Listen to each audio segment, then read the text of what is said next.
Hey everyone, I'm Unorb, also known as Sub-Solo. Chapter 6 of the Black Frieza arc is finally ready. Before we start, I want to mention that I began writing this story before the release of Dragon Ball Daima, so its concept of the Demon Realm isn't considered here. In this story, we have our own concept. To recap, Chapter 5 ended with Kagehiro cutting off Gohan's arm, while the battles between Frieza's new demonic army and the Z warriors were being set up. In the same chapter, 73 awakened and even attacked some of Frieza's own soldiers, thanks to Berry Blue's wrong command. I hope you enjoy today's chapter. It was made with a lot of care, and it's longer than usual, which is why it took some extra time to finish. All chapters are in the playlist, link in the description. Now then, let's begin episode 6. 3 years ago, shortly after the conflict against gas on planet Cereal, Frieza went to the Heater's palace to seize it and turn it into a space station for his army. While his men were cleaning up, they stumbled upon and presented to Frieza the capsule containing android OG-73I. Frieza asked Maki and Oil what that thing was, and they explained it was a machine they had used to track someone's location. They clearly had no idea. They were holding what was perhaps the most powerful weapon in the universe. 73 was taken aboard the Emperor's ship to be studied. Frieza was curious to see the recordings stored within. As they rewound the footage, they came across Moro's battle on Earth. So that was the goat who tried to crown himself Emperor. While the great Frieza was away, Berry Blue remarked. Frieza grew intrigued by the fact that Moro had faced and caused so much trouble for Goku and his allies. What a shame he was killed. I would have been glad to offer him a place in my army. He would have made a fine captain. The recordings also showed 73's ability to stand against warriors like Gohan and Piccolo, which naturally caught Frieza's attention. The scenes continued to rewind until finally reaching the day of 73's creation, when his true maker was revealed. The mad scientist, Goichi. This is my masterpiece. With you, I will become the new emperor of the universe, he declared. Frieza's army soon located Goichi's ship, and Frieza made him an offer. So you're the one who was scheming to take my place as emperor, huh? I have a proposal. I recently discovered that this universe is just one among 12. My goal is to rule over all of them, to spread my troops into every corner of these 12 universes. Naturally, I'll need representatives in each. Rulers who will act as emperors in my stead. All of them would answer directly to me, of course. In short, I'm offering you exactly what you want. Goichi didn't believe a single word he heard. Why should I believe you? Frieza replied calmly. First of all, I am no liar. Second, I need you. To maintain control over all universes, I require an army as powerful as myself, something I currently do not possess. That's where you come in. Join my team of scientists.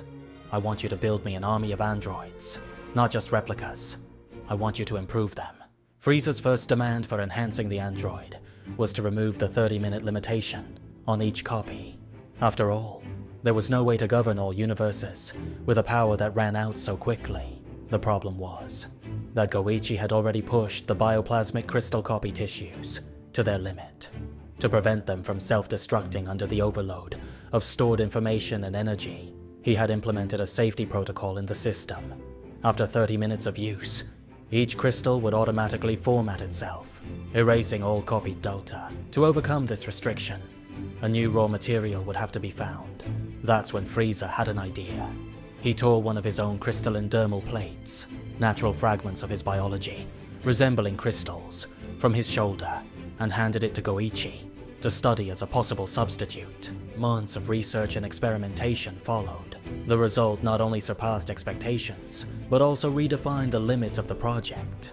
Testing the fusion of the copy technology with Frieza's material revealed that the crystalline structure of his carapace had exceptional energy stability. A copy could now remain active for entire months without any sign of degradation or risk of collapse.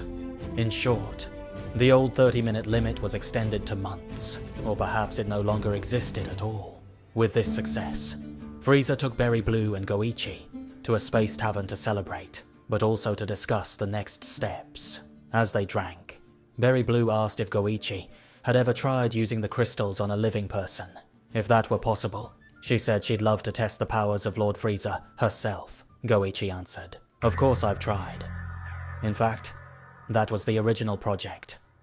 But obviously, it failed. For the copying of techniques to work, the algorithm duplicates all the memories of the subject as well. That flood of information was transferred into the consciousness of the test subjects. Memories even the originals didn't recall, all at once. The result was acute mental shock, strokes, neurological collapse, instant deaths. I even tried removing the part related to memories, but that was worse. To copy someone's powers, the body needs to adapt. The cells undergo radical mutations. Most test subjects died quietly. Some exploded when the energy exceeded their physical capacity, and those, believe me, were the lucky ones. Others withered away slowly, sick, until they died in agony, some drowning in their own vomit. But, if you'd like, Berry Blue, I could run a test on you. I'm out, Berry Blue replied. Goichi continued. That's exactly why I created a proper vessel, an algorithm capable of filtering only the memories tied to special techniques, and an artificial body strong enough to endure the cellular transformations and their new physical properties. Not to brag, but I'm simply too intelligent, Frieza then said. But that Moro fellow managed to do it. He absorbed the body of number 73 and used the bioplasmic crystal in tissues. Goichi admitted that Moro collapsed in the end, but clarified it was only because of the power he had copied from that galactic patrolman. Moro's body endured the other copies, and Goichi couldn't understand how it was possible. Berry Blue then asked, You said the crystals copy memories. Does 73 still have Moro's copy? Goichi answered no, but revealed that every copy, before deletion, was always transferred to his servers. Everything 73 had ever copied was safely stored away. Frieza asked if he could access Moro's memories, since it would be interesting to discover where he came from, and perhaps even recruit some of his kind, as they clearly had the potential to withstand copying. Memories weren't exactly recordings, but Goichi could convert the data into moving images using artificial intelligence. Nothing would be completely accurate, but it would serve the purpose. Were they expected to find gold? They unearthed diamonds. Moro's memories handed Frieza, on a silver platter, the existence of a 13th universe, connected to all others, through portals resembling black holes. It was through one of these portals that Moro had arrived in Universe 7, long ago.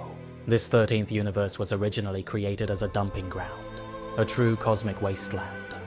Rotten fruit, meant to give rise to the Kaioshin race, but tainted by negative energy, were discarded there.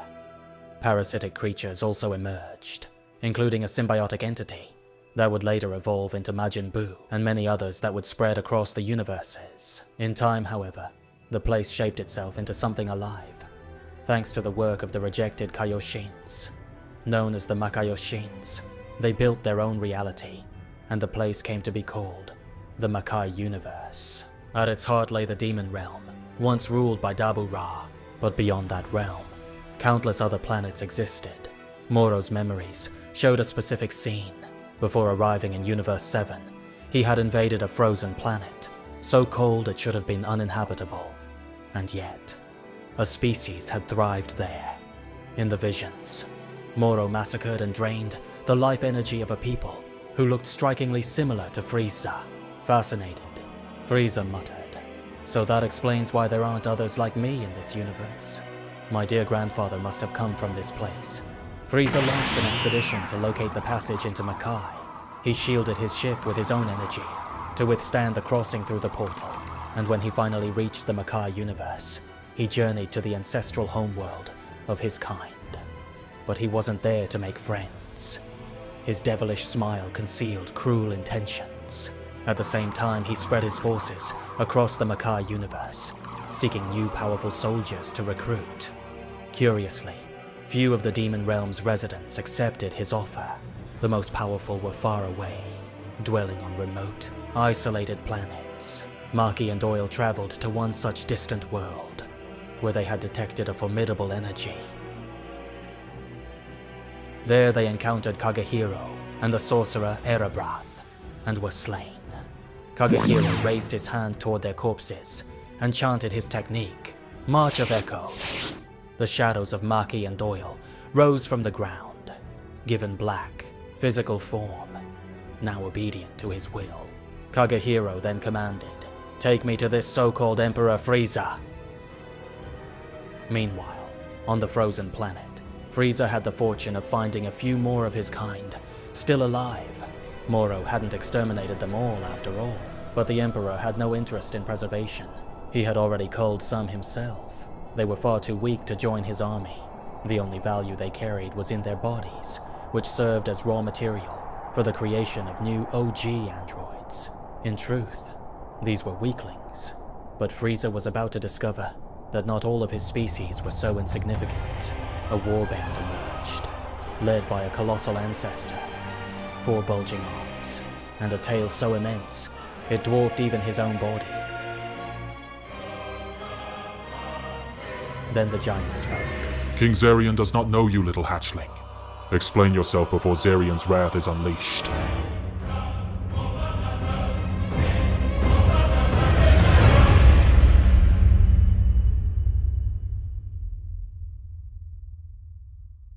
Three years later, back to the present, 73 had awakened, and was now attacking Frieza's own Imperial soldiers, all thanks to Berry Blue's vague command. Wait, isn't this machine on our side? What a stupid piece of junk. He's made of genetic material, you idiot, not a robot. Sorry, I didn't know, the soldiers argued in panic. Berry Blue quickly corrected the order. 73, your targets are over there. Use Lord Frieza's power and destroy them. She pointed straight at Gohan, Piccolo, and Broly. Gohan warned, Broly, don't let him touch your neck.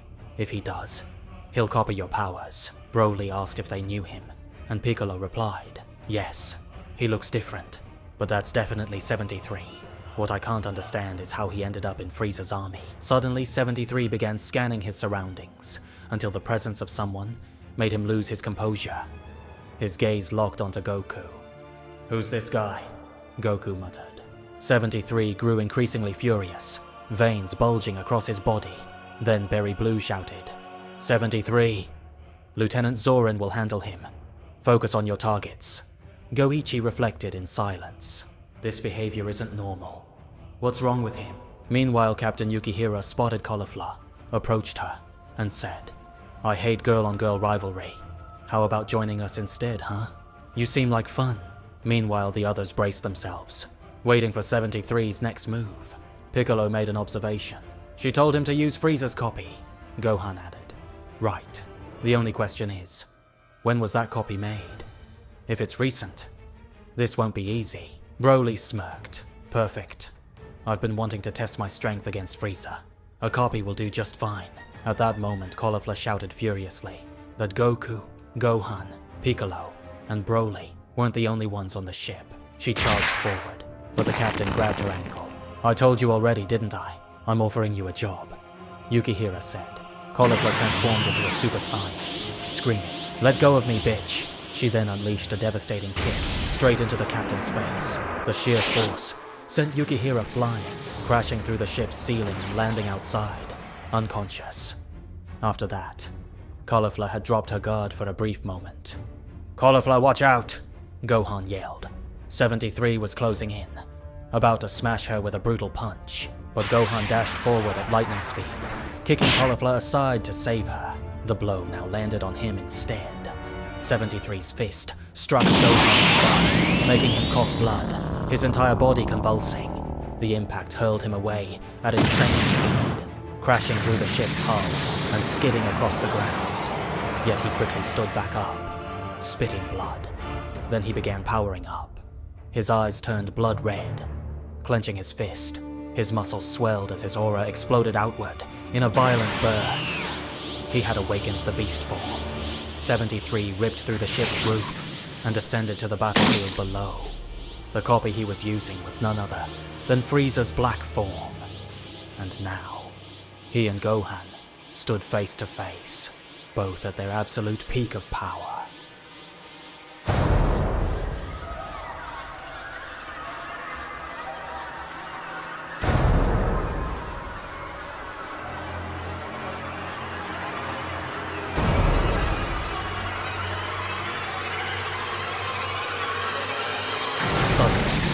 Broly in Super Saiyan form, and Piccolo in his orange form, burst through the ship, charging at 73 from behind. He spun around in an instant and leapt aside to dodge.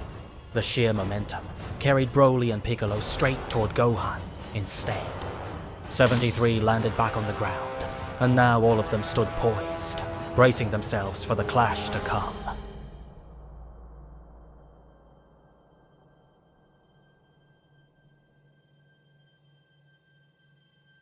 Thank you for watching another episode. Sorry for the delay, but JJLK put a lot of effort into finishing this chapter with the best quality possible. I don't know if you noticed, but the art level has improved even more. Chapter 7 is already written, and JJLK is already working on the sketches. This was only possible thanks to your support, especially from those who subscribed to our Patreon. If you'd like to help our story continue, please consider subscribing too. The tiers are affordable, and I'll be posting all the pages there for anyone who wants to see them. This chapter had more context than action, and I know that might disappoint some people, but my goal is to create a truly cohesive and complete arc, and for that, moments like this are necessary. Now that the most important parts have been established, the fights will only get more intense from the next chapter onward. I promise brutal battles, no pointless back and forth punches that don't push the fight anywhere. Every strike will matter. Every strike will move the battle forward. In this flashback, I left some things unresolved on purpose, since they'll obviously come into play later. Switching topics. First, about my other stories. A lot of people get upset because I post other content on the channel while the Black Frieza arc is still in production. I feel like a broken record repeating this, but my other stories do not interfere with the production of the Black Frieza arc. Many chapters are already written, and the MM saga is drawn by another artist, so it really doesn't make sense to think I'm neglecting Black Frieza. Second, producing the Black Frieza saga takes time. Art at this level, with this much detail, simply cannot be completed in a single week. It's just impossible. JJLK is already doing a miracle, especially considering he still draws on a phone. That's why it makes no sense to leave the channel inactive for so long when I can keep it alive with other uploads. I understand most of you are mainly interested in the Black Frieza arc, but again, the only reason other content goes up is because the next chapter isn't ready yet. This is the last time I'll talk about this. Negative comments about the other stories don't motivate us at all, quite the opposite, and honestly, it's stupid of me to even focus on those when there are so many positive comments I should be paying attention to. Anyway, thank you so much to everyone who supports our work. And remember, you can support us on Patreon if you can, and if you'd like to. Thanks again, and see you next time.